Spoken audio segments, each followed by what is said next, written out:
இப்போ பதவி கிடைக்கல அப்படிங்கிறதுனால தான் இவங்க போய் சேர்ந்துருக்கிறாங்க அப்படிங்கிற ஒரு விஷயத்த சொல்கிறாங்க. நாளை பின்ன மறுபடியும் இந்த கூட்டணிகளுக்குள்ள ஒரு குழப்பம் வந்து நிபந்தனையற்ற ஆதரவு கொடுத்து அமைச்சரவைக்குள்ளே வந்தவங்களில் ஏதாவது பிரச்சனை வந்தால் திருப்பி பதவி ஆசை காட்டி ஏதாவது நடப்பதற்கான வாய்ப்புகள் இருக்குன்னு நினைக்கிறீங்களா, இல்லை இது அவ்வளோதான் அப்படின்னு நினைக்கிறீங்களா? அரசியல் என்பது பதவிக்கான யுத்தம் தான், அதிகாரத்துக்கான யுத்தம் தானே. அதனால எது வேணாலும் நடக்கலாம். இப்போ எஸ்ஐ சுப்பையா நாளைக்கு ரெசிக்னேஷனை வித்ட்ரா பண்ணா என்ன பண்ணுவாங்க? அது சாத்தியம் நினைக்கிறீங்களா? ஏன்னா இப்போ நீங்க வந்து இதை வித்ட்ரா பண்ணும்போது அதை வித்ட்ரா பண்ணக்கூடாதா? சரி, வித்ட்ரா பண்ணிட்டு அவர் எங்க போவார்? திருப்பி எடப்பாடி முகாமுக்கு போவார். அவ்வளவுதான். ஏற்கனவே எல்லாரும் திரும்புவாங்க தானே. திமுக போவார். அரசியல்ல எல்லாம் சாத்தியம்னா இதுவும் சாத்தியமா இல்லையா? அவ்வளவுதான் கேள்வி. இல்லைங்க, நேற்று பேசுனதெல்லாம் நினைச்சு பார்க்க மாட்டாங்களான்னு கேட்குறேன். நினைச்சு பார்க்காதனால தானே இந்த நிலைமை. நினைச்சே பார்க்கணும், நினைச்சும் பார்க்க வேண்டாம், நினைச்சும் பார்க்க வேண்டாம். அரசியல்ல ரெண்டுக்கும் வாய்ப்பு இருக்கு எப்போதுமே. இப்போ இந்த 3 எம்எல்ஏக்களுமே மீண்டும் வந்து அவங்களோட அந்த ராஜினாமா கடிதத்தை ஏத்துக்கிட்டாங்கல்ல, ஜிஓ போட்டாங்கல்ல. ஆமா, ஜிஓவை குவாஷ் பண்ண சொல்லி ஏன் பெட்டிஷன் போடக்கூடாது? என்னங்க அதுல உண்மை இல்லைங்களே. இவங்க தான் டிவிகேல மெம்பரா வேற சேர்ந்துட்டாங்களே. ரைட்டு. இவங்க என்ன சொல்லலாம் அப்படின்னா, டிவிகளை நாங்கள் மெம்பரை சேர்க்கும் போது எங்க மனநிலைமையில் நாங்கள் இல்லை, ஏதோ ஒரு மயக்கத்துக்கு ஆட்பட்டு போயிட்டோம். ஏங்க எத்தனை கோட்டில் அப்படி வாதாடி இருக்கோம். நம்ம ரவீந்திரன் கேட்டு பாருங்க. பாசிபிள் தானே அது. சரி, கான்ஸ்டியூஷனுக்கு அகைன்ஸ்ட், நேச்சுரல் ஜஸ்டிஸுக்கு உட்பட்டது, இப்படிதான் நம்ம பேசுறோம். ரைட்டு. நேச்சுரல் ஜஸ்டிஸ் எல்லாத்தையோட பெருசு, நான் ஏத்துக்கிறேன். அப்போ எஸ்ஐ சுப்பையா இன்னமும் வந்து அவருக்கு வேக்கன்ட் பொசிஷன்ல அவருக்கு இல்லை. முதல் தடவை டைப் பண்ணி லெட்டர் கொண்டு வந்தாரு. டைப் பண்ணி லெட்டர் கொண்டு வந்து அவர் அக்செப்ட் பண்ணல, கையில எழுதிட்டாங்க.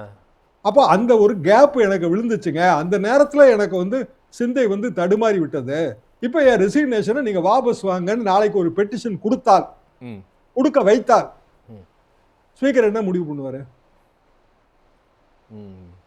அப்போ திருப்பி இதே கொஸ்டின் தான் வரும். கான்ஸ்டியூஷன்ல ஸ்பீக்கருக்கு என்ன பவர்? என்ன பவர்னா 10th ஷெட்யூல்ல அவர் டிசைட் பண்றதுக்கான பவர் மட்டும்தான். அதை தாண்டி பொலிட்டிக்கல் பார்ட்டியில என்ன நடக்குதுன்னு அவளுக்கு கவலையே கிடையாது. அதான ஆர்குமெண்ட். பொலிட்டிக்கல் பார்ட்டி கொறடாவை போட்டாலும் போடாட்டாலும் ஸ்பீக்கர் டாமினேஷன்ல இல்ல, ஸ்பீக்கர் டொமைன்ல இல்ல, ஸ்பீக்கருக்கு அந்த பவர் கிடையாது. 10th ஷெட்யூல் பவர் மட்டும்தான் இருக்கு. அப்ப 10th ஷெட்யூல் பவர் கீழே அவரு முடிவெடுக்கணும். டிஸ்குவாலிஃபிகேஷன் சப்சிக்வெண்ட் ரெசிக்னேஷனால எரேஸ் ஆகலைங்க. அது 2019 வழக்கு, வில்சனுக்கு நல்லா தெரியும் அந்த வழக்கு. டிஸ்குவாலிஃபிகேஷன் இன்னும் டிஸ்குவாலிஃபிகேஷன் தான். நீங்க சப்சிக்வெண்டா என்ன வேணாலும் பண்ணிருக்கலாம், அது இருக்கு, இன்னமும் இருக்கு, குற்றம் இருக்கு. குற்றம் நடந்தது. எப்ப நடந்தது? ஒரு குறிப்பிட்ட தேதியில் காலையில 11 மணிக்கு நடந்தது, இல்ல 11:30 மணிக்கு நடந்தது, ஏதோ ஒரு டைம் அது சட்டமன்றத்தில் ரெக்கார்ட் இருக்கும். எப்போ வந்து அதுக்கான இவங்க பெட்டிஷனை வந்து நாங்க கொடுத்த பெட்டிஷனை வித்ட்ரா பண்ணணும்னு சொன்னது கரெக்டா வந்து 15 நாள் முடிஞ்சு 3 மணி நேரம் கழிச்சு. சட்டம் தானங்க, டைம் முக்கியம். அப்ப டைம் பார்டு மேட்டர். அது கால நிர்ணயத்தை தாண்டிய விஷயம். ஸ்பீக்கர் வந்து ரொம்ப எளிதா என்னுடைய பவர் கீழே இது இல்ல, சட்டத்துறையிட்ட நான் வந்து ஒரு கமிட்டி போட்டு இதை டிசைட் பண்ண சொல்றேன்னு சொன்னாலே போதுங்க, இதெல்லாம் பழையபடி ஸ்கொயர் 1க்கு போய் சேர்ந்துடும். எதுக்காக நான் இவ்வளவு சொல்றேன்னா, இவ்வளவு பாசிபிலிட்டி உள்ள ஒரு மேட்டரை நம்ம இது வரைக்கும் சந்திச்சது இல்லை. ஆனா வட இந்தியாவில் பிற மாநிலங்களில் இதெல்லாம் நடந்திருக்கு. அப்புறம் கோர்ட்டுக்கு போயிருக்கு. கடைசி வரைக்கும் இடைத்தேர்தல் நடத்த விடாம பண்ணியிருக்காங்க, இடைத்தேர்தலில் போட்டி போட விடாம பண்ணியிருக்காங்க. இந்த 3 எம்எல்ஏயும் போட்டி போடுவாங்கன்னு நீங்க நினைக்கிறீங்களா? இடைத்தேர்தல் நடந்தா தானே போட்டி போட முடியும், நடக்க விடாம பண்ணிடுறது. போட்டி போடும்போது வேட்புமனு தாக்கல், ஜெயலலிதா வழக்கில் அதானங்க ஆச்சு. அவங்க எம்எல்ஏவே கிடையாதுங்க, தகுதி நீக்க தண்டனை வந்துருச்சு 2000. 2001 தேர்தல் வரும்போது வேட்புமனு ரிஜெக்ட் பண்ண சொல்லி மனு போட்டது திமுக. என்ன காரணம் காட்டுச்சு? தகுதி இழப்பு அடைந்தவங்கன்னு காரணம் காட்டுச்சு. தண்டனை கிடைச்சதா? இல்ல, கிடைக்கல. ஆனா தண்டனை கண்டினியூ ஆச்சு. 2001 அவங்க முதலமைச்சர் ஆன பிறகும் கண்டினியூ ஆச்சு. அதுலதான் வந்து ஃபாத்திமா பிவி அடி வாங்கினாங்க, கவர்னரே அடி வாங்கினாங்க, முதலமைச்சர் பதவி போச்சு. ஐயா ஓபிஎஸ் முகத்தையே முதல்ல நாங்களாம் அப்பதான் பார்த்தோம். இதெல்லாம் தான் வரலாறு. எதுக்காக நான் சொல்றேன்னா, மேட்டர் ஒண்ணு இதுல முடியல, மேட்டர் இருக்கு. விஜய் என்ன முடிவு பண்ண போறாரு, சபாநாயகர் என்ன முடிவு பண்ண போறாரு, அது நமக்கு தெரியாது. சரி, இது வேண்டாங்க, இந்த பிரச்சனை வேண்டாம், எல்லாம் அப்படியே போகட்டும் அப்படின்னு முடிவு பண்ணலாம். அது நாளைக்கு தான் தெரியும். அக்செப்ட் பண்றதா இருந்தா சபாநாயகர் இன்னைக்கே அக்செப்ட் பண்ணிருக்கணுங்கிறது என்னோட பார்வை. ஏன்னா கரெக்டா இன்னைக்கு 15 நாள் இந்த பீரியட் முடியுது, அவர் அக்செப்ட் பண்ணல. சரி, இதுக்கு அப்பாற்பட்டு இடைத்தேர்தல் களம் யாருக்கு சாதகமா இருக்கும் நீங்க நினைக்கிறீங்க? பொதுவா வந்துங்க தேர்தல்களும் மாறிக்கிட்டே இருக்கிற விஷயங்க. இன்னைக்கு வந்து விஜய்க்கு ஆதரவு தெரியுது. அதெல்லாம் இல்லன்னு சொல்லல. 3 மாசம் கழிச்சு 1000 பிரச்சனை வரும். இன்னைக்கே இவ்வளவு பேசுறப்ப டைம்ஸ் ஆஃப் இந்தியால ஒரு மாபெரும் ஆர்டிகல் போட்டிருக்கான். 15 நாளைக்குள்ள இத்தனை கொலை நடந்தது. ஆமா ஆமா. இத்தனை கொள்ள படிச்சீங்கல்ல காலையில. ம். ஒரு சின்ன காலத்துல ஏன் நடந்ததுன்னு போட்டிருக்கான். அதாவது சரியான முறையில வந்து ஆபீசர்ஸ போடல. இருக்கிற ஆபீசர்ஸ் ரெஸ்பான்சிபிலிட்டி எடுக்கல.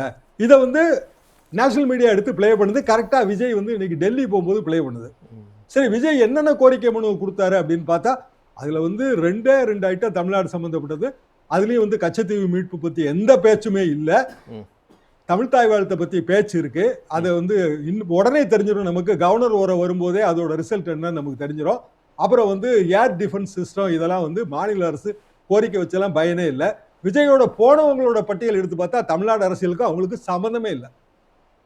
விஜயோட போனவங்களா யாருன்னு பாருங்க, பட்டியல் எடுத்து பாருங்க. பட்டியல் வந்துருச்சு, வெளியில வந்துருச்சு. தமிழ்நாடு அரசியலுக்கு ஏதாவது சம்பந்தம் இருக்கா? தமிழ்நாடு அரசுக்கு சம்பந்தம் இருக்கா? பிசினஸ் பர்சன் ஒய்எஸ்ஆர் காங்கிரஸோட தலைவர், போன முதலமைச்சர், ஆந்திராவோட முதலமைச்சர், அவரோட ரிலேட்டிவோட பிசினஸ் பார்ட்னர் அவர் போனவர். எதுக்கு தமிழ்நாடு அரசியலோட சம்பந்தம் இல்லை? அமைச்சர்களை கூட்டு போனுங்க. ஒரே முதலமைச்சரோட தனிச் செயலாளர் போயிருக்காரு, அவர் ரைட்டு. மற்றபடி ஏன் மூத்த அமைச்சர்களை எல்லாம் கூட்டிட்டு போல? இவங்கெல்லாம் யாரு? இந்த கேள்விக்கெல்லாம் விட சொல்லணும்ல. இதெல்லாம் நாளைக்கு அடுத்த நாள் எல்லாம் தொடர்ந்து வந்துகிட்டே இருக்கும்ல. அப்போ ஒரு அரசு சீக்கிரம் அன்பாப்புலர் ஆகும்போது 3 மாசம் கழிச்சோ 6 மாசம் கழிச்சோ இடைத்தேர்தல் வந்தாலோ, இல்ல எதிர்கட்சிகள்லாம் சேர்ந்து மனு போட்டு இடைத்தேர்தலை லேட் பண்ணாலோ, இது எப்படி தாவேக்காக அட்வான்டேஜா 4 தொகுதியும் அமையும்?